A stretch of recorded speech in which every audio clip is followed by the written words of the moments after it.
Hello, I'm Ariam, and this is my vlog for reading level 5 for the Four Nations Readathon. If you don't know, the Four Nations Readathon is a readathon that happens every July and January, and it is based on Avatar: The Last Airbender. And basically, you choose a nation, and then you level up to become a Master Bender. And to do that, every level you need to read books. So as you go up the levels, the amount of books you need to read and the prompts for them, the amount of books you need to read becomes more, and the prompts for them become harder, more specific.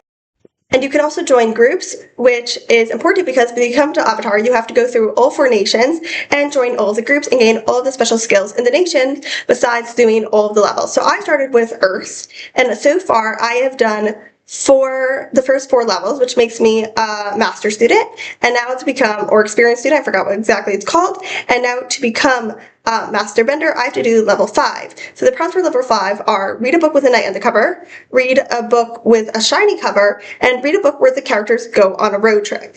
So for these prompts, for read a book with a shiny cover, I'm planning to read Spirit Glass by Rashmi Chokshi.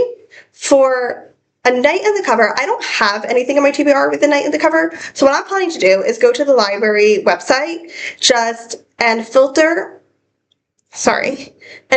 for juvenile available now and take a picture book that has a knight in the cover. And for road trip, I've actually already started the book. So for this readathon, you have to read the books in the months, so either July or January, and you can't stop in the middle of the level. Like if I were in the middle of level 4 and there were 3 books for that level as well, same as level 5, and I had read 2 books, and by the end of July I hadn't managed to read the 3rd one, I would have to restart in January. And you're not allowed to start from before. So if I started a book in June and I finish it in July, even if I read it mostly in July, it doesn't count. But you are allowed to do levels out of order. So the book I'm planning to read for the road trip prompt, I started before I finished level 4, right before, actually the same day, but it doesn't matter. I could have started at the beginning of the month and finished it even at the beginning of the month.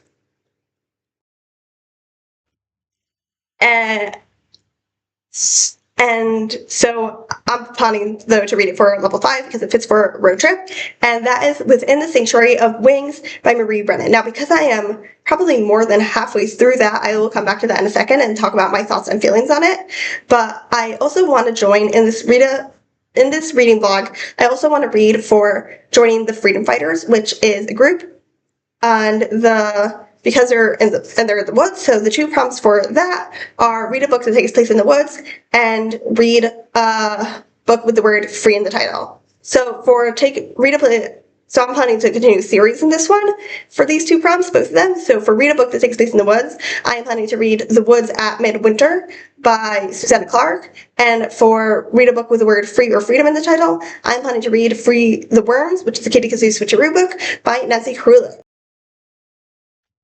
So as I said, I'm nearly halfway through Within the Sanctuary of Wings by Marie Brennan. I am 47% of the way through, and it's a bit hard to talk about because this is actually the last book in the series, the Memoirs of Lady Chit series. And I love this series. I started reading the series in April. This is the 5th book, and I'm on the 5th book. It's now July, which is pretty unusual for me. I mean, it does help that these are audiobooks, and there are some days at work where I need audiobooks or something. Sometimes I listen to the Myths and Legends podcast, and I listen to other audiobooks sometimes, but these are very helpful on those days where I need audiobooks. And so these books happen in the middle of the 19th century. I'm talking they start in the 1820s. God, does that mean we're in the early? No, they start in the beginning of the 19th century, in the 1820s, okay? And they continue to the 1830s, 1840s, because they basically follow the life of our main character, Isabella,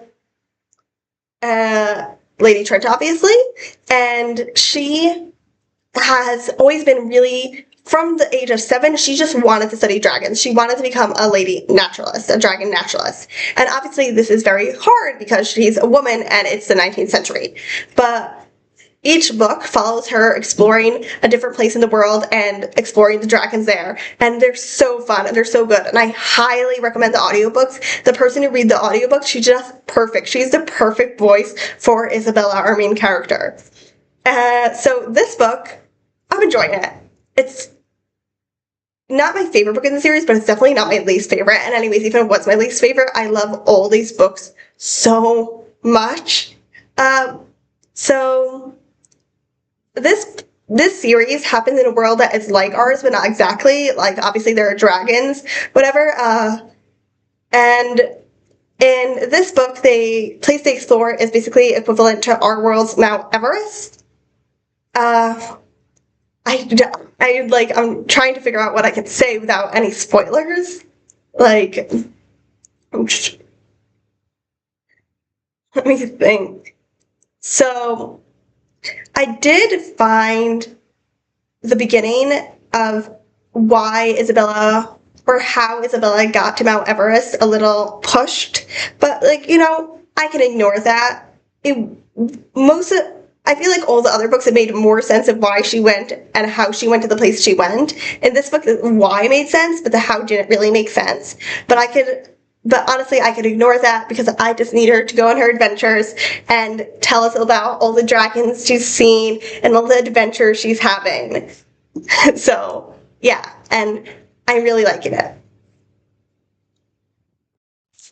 Hi, it's the same day, and I just finished Free the Worms. So, Free the Worms is a Kitty Kazoo switcheroo book by Nancy Krulik, illustrated by Donna Wendy. These are beginning chapter books, and they're about a girl. I don't know which number in the series this is. I'm not reading it in order, I'm just reading it. And they're about girl, Katie. Her nickname is Katie Kazoo, who makes a wish. One day she has an awful day and she wishes that she could be anyone else. And after that, every so often, the magic wind comes and turns her into someone else. And it can be anything from the class pet to an adult to like a hairdresser. It can be anything at all.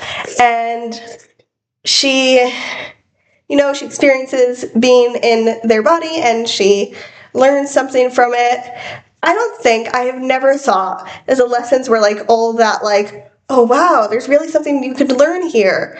But they're just, they're fun books. They're so fun. And I think they're written like very realistically, both from the adult perspective and from the child perspective, like how the adults act and how the children act. That's the amazing thing sometimes about reading books that you read as a kid, as an adult, that you can like see the adults and like, oh, I think I know what they're thinking. Yeah, that makes sense. So yeah, I really enjoyed it. I liked it a lot. I don't have much to say. This book is basically they feed worms to the class snake. Sorry. Sorry. And wait one moment. It wasn't even my hair, it was my cat's hair. That's just rude. And Katie, who's a vegetarian and really loves animals, is against it.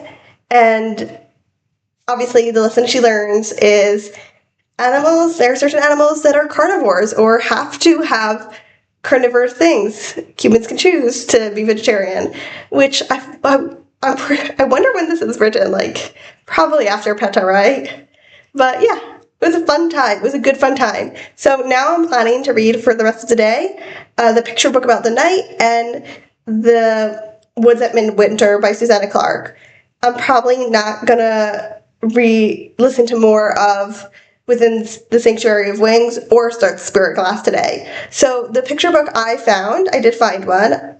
I don't remember I didn't even look who the author and illustrator are, but it's called Night Owl with a K, Night Owl, and Early Bird. And it is about an owl who is a knight, and his job is to stay up all night guarding the castle. And he has a friend who is a lark who really, really wants to help him, but falls asleep. It sounds cute. Plus, also, I have to do a research project on this very subject of night owls and early birds and how night owls have like social jet lag, where because they're often forced to wake up early, so they have a lower quality of life because it's not the correct time for them to wake up. So if it was what I am what I need to study right now. Or, well, not really study because it's more about writing a research project than the actual subject. But okay. And then The Wood at Midwinter by Susanna Clarke. So this is an adult picture book. It's around, I don't know how many pages it is. Let me check. Okay, so it's 60 pages. And from what I understand, it's basically an adult picture book. There are pictures, but it's for adults. And it takes place in the world of Jonathan Strange and Mr. Norrell, which is a world in which there used to be magic, a very wild type of magic in England, and then in the Middle Ages, towards the end of the Middle Ages, it vanished. And in the early 1800s, these two guys, Norrell and Strange, decide to bring it back. And that's what Jonathan Strange and Mr. Norrell is about. And this book happens in the same world. And I know it's about two girls, and I know there is a woods, obviously. I think that they live near it. And I've read Jonathan Strange and Mr. Norrell. I also read Ladies of Grace and You and Other Stories, which is a collection of short stories, also by Susanna Clarke, just all by Susanna Clarke, that happens in the same world. So from what I know of those two books, I'm going to say that The Woods is going to have some scary magic, and that it's going to be very focused on how, because of misogyny, women are seen as less capable, and so they aren't taught magic as much or at all, so they use often a more wild type of magic than men use, and it could be more powerful even. So I'm going to assume that it has something to do with that. Not necessarily more powerful, but because the men aren't expecting it, it's like if you're playing chess and someone's playing checkers and they hear pieces and you're like, how did you do that? But it's because you're playing two different games, like that. That's how it can be more powerful. Oh, hey, so I finished Night Owl and Early Bird by Christopher Denise. That is the author illustrator of it, and it was great. It's technically a duology. It's a picture book duology. There's an earlier one which tells us how Owl became Night, and he won a Caldecott honor for that. And I immediately put it on hold after finishing this. So it was such a fun book. Like, first of all, it was so fun, but the main thing I loved, I totally understand why he won a Caldecott honor. The illustrations in this were so, so, so good. Like, I don't know how to explain it because there wasn't anything special about them. But first of all, he really knew how to use color to his advantage. I loved the way he used color. It was great. Like, sometimes makes things look old, look new. And it was one of those things where there are like so many little stuff in the pictures which you can like go and find, when you're reading it and you're like, oh, and you see all the little hints. And the way this book was formatted was also so good, especially along with the illustrations. Like, times when there were big two-page illustrations, times when there were very small illustrations, and it all worked so well together. And also the font. Like, the font was sometimes big, sometimes small when Early Bird was talking, which makes sense and it really told you like how to read his voice, like, because he was such an excitable little bird, and so it really told you like how to read his voice. And this book was great. It was just such a fun time. Highly recommended. Okay, so I finished The Wood at Midwinter by Susanna Clarke. It was okay. I think it was actually shorter than 60 pages because there was quite a lot of afterword. It was very much a short story, or like I said, it was a picture book for adults. I really did enjoy the illustrations. They were very pretty, and I felt the same way about the writing. It was very pretty as well. I actually wish it had been a little longer. I know that's common in short stories to wish that, but yeah, it was good how it was. Like, it didn't need to be longer. I wish it had been a little longer. I would have liked it, but I would have liked that, but I liked it as it was. And not all my predictions were right, but some of them were. Yeah, it was a beautiful story. It was very short, so I don't feel like I can say that much. Okay, hello. It is July 25th, and I'm 45% through The Spirit Glass by Roshni Chokshi. And I don't think I've even told you what it's about. So, and why it's on my TBR, which is very important. So, The Spirit Glass is a book based on Filipino mythology. And so I read Rashi Chokshi's series about Arusha, which is a book based on Indian mythology. And it was really good. It's not a book, it's a series. And it was really good. I love that series so much. And apparently she's also half Filipino or something like that. Maybe not half, maybe a quarter, I don't know. But she's also part Filipino. And so she wrote a standalone called The Spirit Glass. And this is about a girl, Corazon, who gets something stolen from her. And it's super important. So she needs to go on a quest to get, and it was stolen by a ghost. So she needs to go on a quest to like get blessings from different beings from Filipino mythology that can like help her defeat the ghost.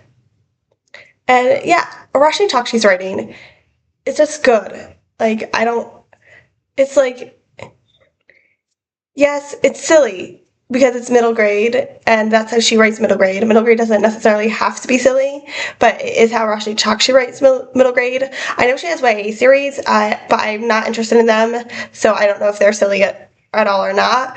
So it is a little silly, but at the same, or even a lot silly, but at the same time, it's got heart to it. Kind of reminds me of Shopaholic in that way, but it has, and yeah, it's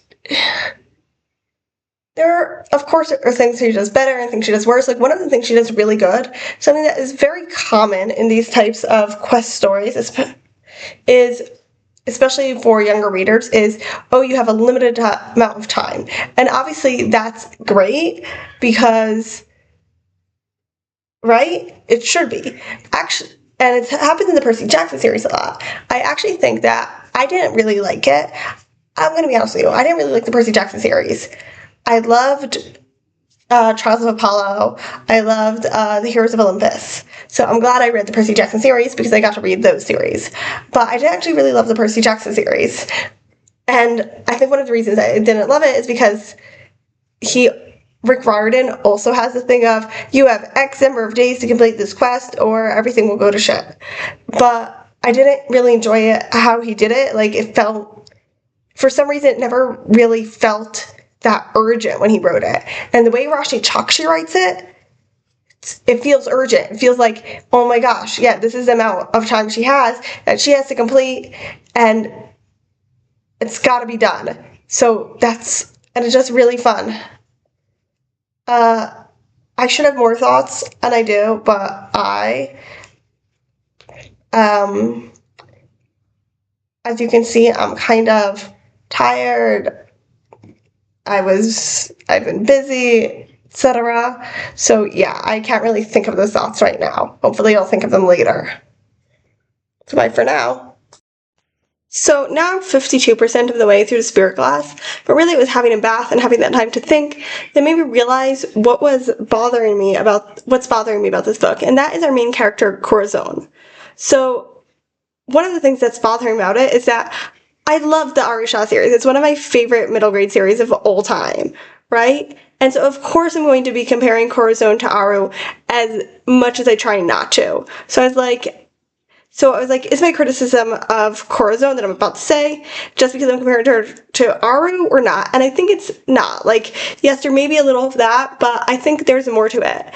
And basically my criticism of Corazon's character is that she doesn't really have much of one. Like, we have other characters who are full of character, but Corazon herself, she doesn't really seem to have one. But on the other hand, I totally understand it, because it's not for no reason. Corazon is just full of trauma and grief. And so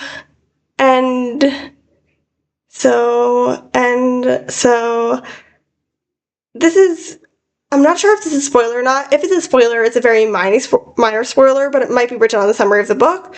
But her parents were killed in a car accident, and they didn't die until the hospital, so she saw them die, and then she was sent to live with her aunt. Now, her aunt is a good person, but she has her own trauma and grief, and that she hasn't worked through, and because she hasn't dealt with her own, she has no idea how to help Corazon deal with hers. So Corazon is basically still full of so much trauma and grief, and she hasn't really had the chance to be anywhere but in that trauma and grief. So it's understandable that she just kind of seems blank. I want to say passive, but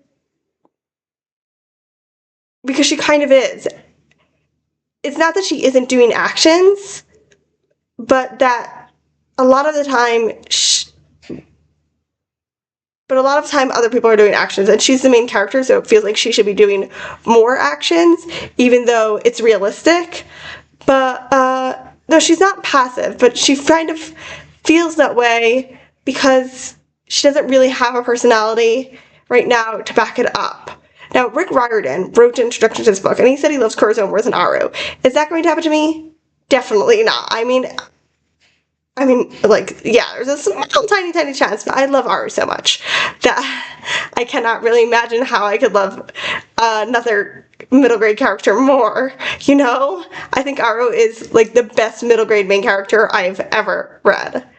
But I am hoping that Corazon develops, and we get to see more of her personality, and her, obviously, a lot of this book is supposed to be her working through her trauma and grief. That's been hinted at from the very beginning. So hopefully she does get more personality. Hello, it is July 27th, and I want to update you on both the books I was currently reading. So the first book is The Spirit Glass by Roshni Chokshi. I am 74% of the way through it. I really hope to finish it tomorrow, but I might not, obviously. And I don't know, I feel like I'm kind of iffy right now about this book. So I was enjoying it, but there was a thing that I was like, okay, what is going to happen with this thing? And that is that this is a standalone book, but to complete her quest, our main character, Corazon, has to get blessings from two different mythological creatures from Filipino myth, and then she has to meet her aunt in the place of mirrors, the Hall of Mirrors. And I was kind of iffy about it because, well, this is a standalone. It isn't a super short book. It's like 320 pages or something, and only 2 stops sounded kind of weird. And it did turn out to have a surprise 3rd stop.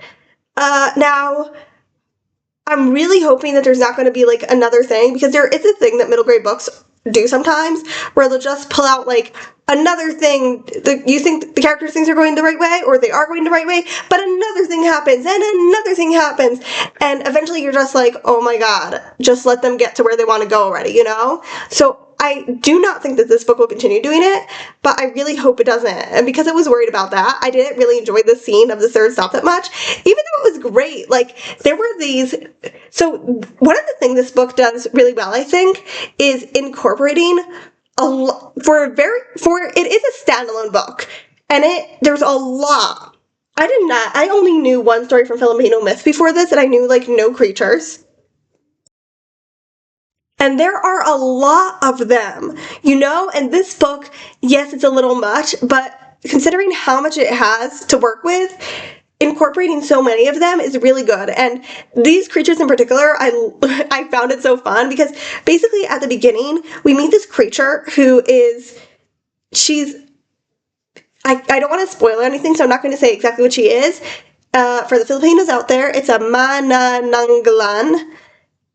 I really hope I'm pronouncing that right. I do not have the book in front of me right now.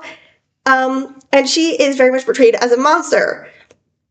And then there is, I totally forgot how to say their name, Buried Boop or something like that.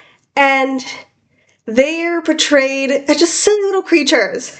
And then, like, just the way you describe, and then it sort of switches around. And the way that the silly little creatures were described when you actually get to it was like, it was so close to actually being body horror.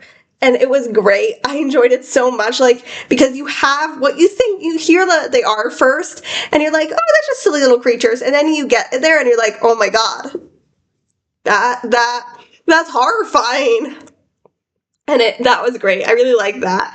And like I said, I do think she is doing a good job of incorporating a lot of Filipino myths. However, I'm a bit nervous because we're 74% of the way through the book, and we have a lot of things to get through, like, emotionally, with Corazon, and we also have her friend Leo, who has not only emotional stuff to get through, but literally the mystery of who he is, because he doesn't even know who he is. He traded that information away, and it's like, we have, I'm not good at math, 26% of the book left, and we're like absolutely no further on any of those things. We do have hints for Corazon. We've been having hints from the very beginning, but but at this point, I want it to continue. I want there to be something, like, it's just not happening. There's nothing there, and we need some of that thing to develop, to go forward for both of these characters. So, yeah. So that's enough about the Spirit Glass, because I finished Within the Sanctuary of Wings today, which also means I finished the Memoirs of Lady Trent series. Now, there is a book and a short story which follow her granddaughter, and I do really, really want to read those, and I really hope to read those, but that was the final book in the Memoirs of Lady Trent series, and I think it was one of the weakest of the books. This last book, and the first book were the two weakest books in the series, in my opinion. Now, this series is amazing, the weakest books in the series are better than the best books in some other series. You know what I mean? So when I say they're the weakest books in the series, I do not mean bad stuff about them. And also, some of the stuff I disliked or I felt was weak in this book is kind of more personal opinion, but it also has to do with the book. So let's start with what I felt was weak about this book. So in this book, for quite a lot of the book, our main character spends time away from her friends and family. And I mentioned this before, that I didn't like it because we spent so much time getting to know these characters and developing these relationships over the past books, and then they just vanish. And I still have that opinion. I really wish that they had been there, that it had been different. Another thing that, oh my god, I can't say this without spoilers, can I? Okay. Let me think about it.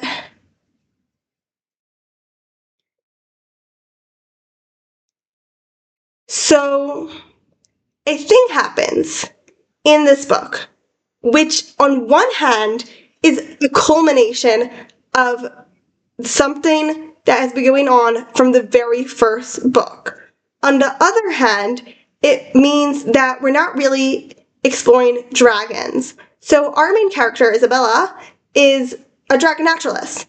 And that means that, and this also wasn't as much in the first book, which is also why I think was a little weaker. But in the middle books, we get a lot of her literally just telling us about dragon behaviors, not only how they look, but literally how they hunt, how they eat, how they mate, all of those things. And I personally found that super interesting, and that was the part that I loved about these books.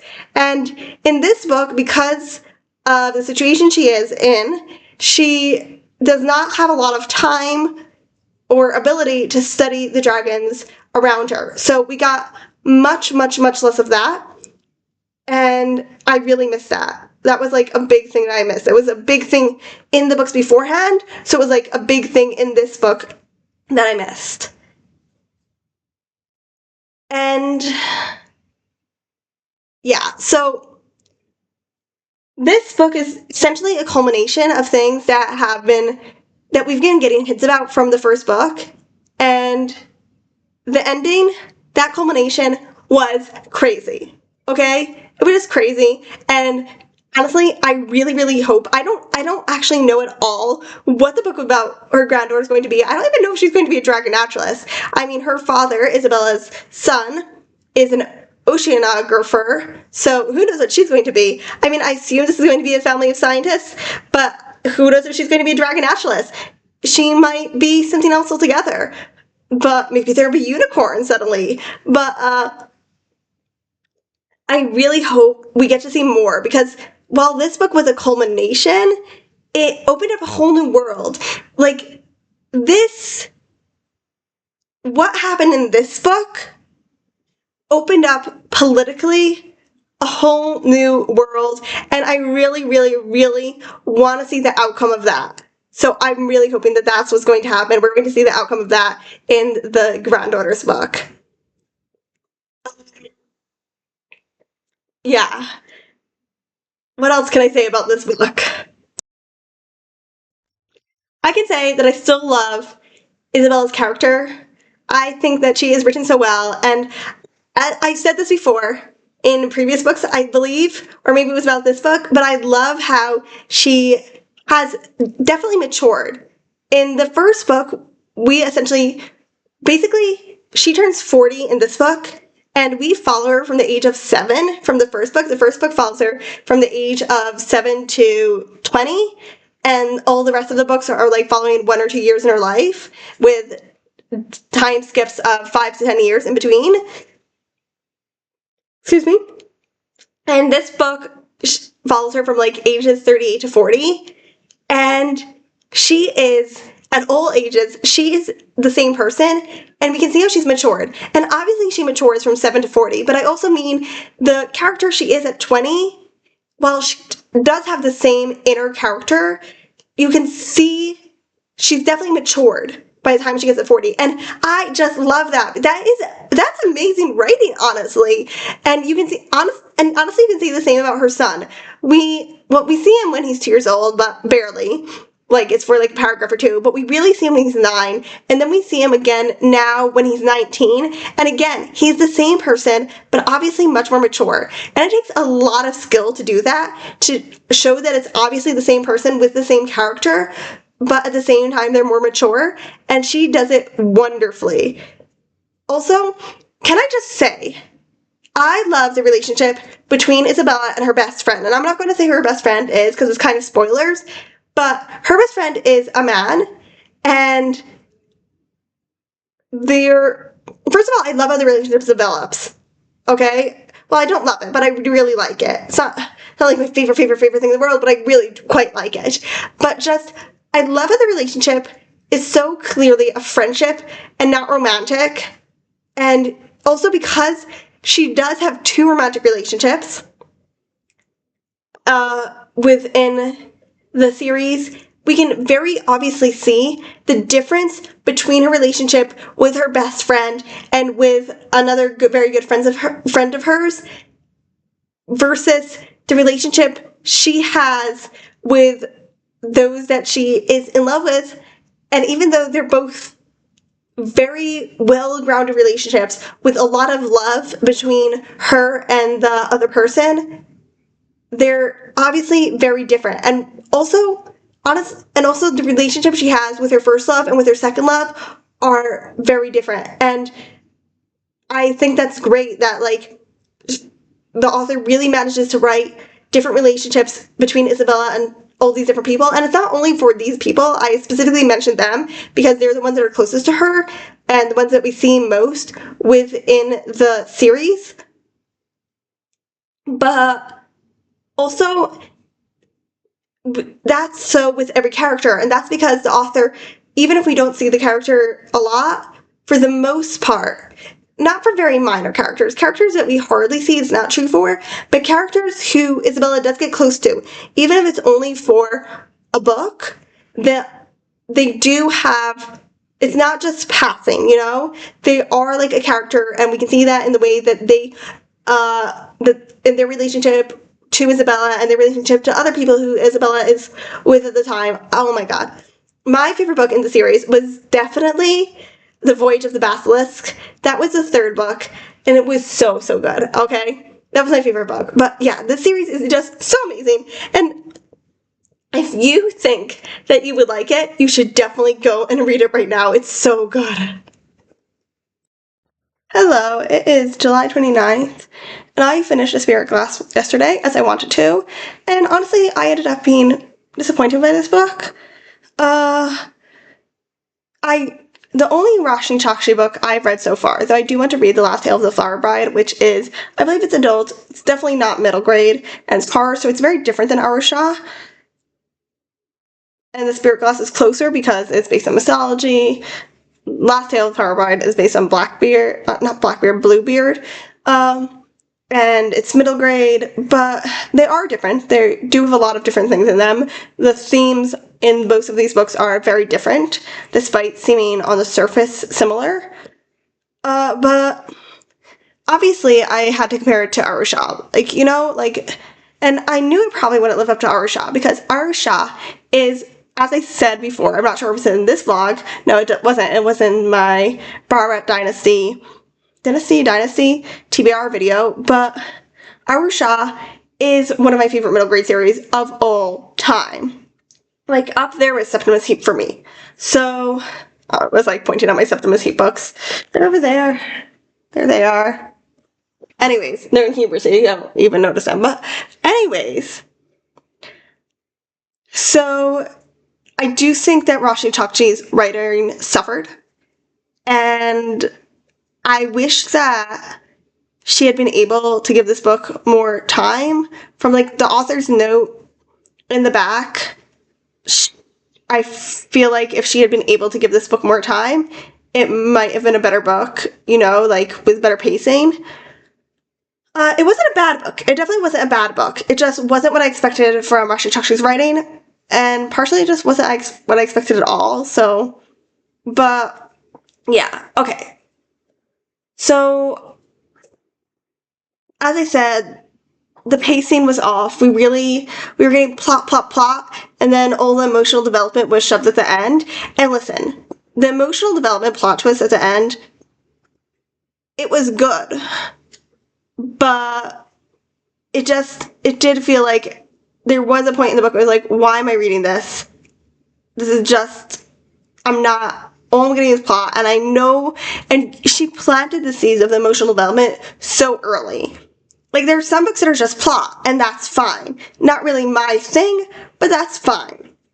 But she planted the seeds of the emotional development, like, from the very first page, and then I had to wait nearly 300 pages, because this was like a 300-page book, to get there. It was annoying. So, yeah. So, while I did enjoy is the wrong word. I thought the way she did the plot twist at the end, enjoy because it's very sad. It's the wrong word. That's why. But I thought the way she did the plot twist and the emotional development at the end was good. I just wish that the emotional development had been throughout the book. I also ended up feeling like the book was too moralistic. I didn't want to say this while reading it, even though I had the feeling that it might be that way, because I wasn't sure. Maybe it was just like a few bits and I could ignore them, but the book did end up being very moralistic at the end. Too moralistic in my opinion, or too explicit about its moralistic, about what it was too explicit in that it was like wanting you to learn lessons instead of just being a book. So, yeah, even if I hadn't compared it to Roshni Chokshi's other book, the Pandava Quintet series, I wouldn't have really liked this book, and I actually feel that maybe it's the opposite way, that maybe because I know it's Rakshni Chakshi, I'm actually raising it higher, and if I hadn't known it was Rakshni Chakshi, I might have DNF'd it, so who knows? Like, I don't think I would have DNF'd it, but because the most direct stuff about learning lessons was at the very end, and that would have been the main thing to make me DNF it, so I need, like, last 5 pages. Last 20 pages I have DNF'd. Stranger in a Strange Land. But, yeah. So, I guess that's all I have to say about that. So, let's review. For the freedom fighters, to join that group, I read The Wood at Midwinter, which I enjoyed, but it wasn't, like, amazing. It was just okay. And Freeze the Worms by Nancy E. Krulik. Oh, but The Wood at Midwinter was by Susanna Clarke. And honestly, Freeze the Worms was one of my favorite Katie Kazoo books. So, like, all the Katie Kazoo books are, like, I've never had a Katie Kazoo book I didn't like, but most of them are, like, okay to good, and this one was more in the range of good to great. So there's that. And then for the level 5, I read The Spirit Glass by Rakshni Chakshi, which disappointed me, especially with the amount of explicit lessoning and the pace, though I did enjoy the mythological aspects.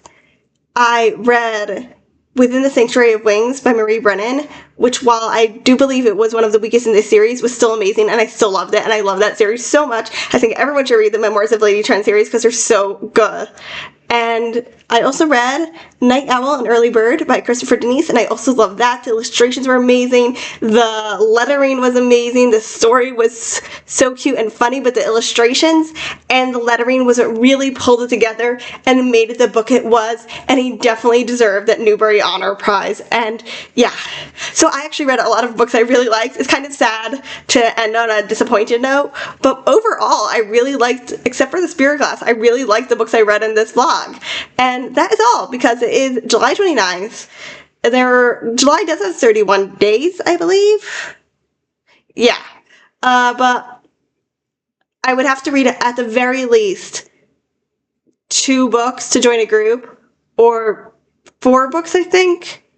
No, 3 books to get to level 6, and that is not something that I really see myself being able to do in the 3 days. So that is all for my 4 Nations readathon, which was the first time I participated. I got to level 5 of Earth, and I also joined the Freedom Fighters group.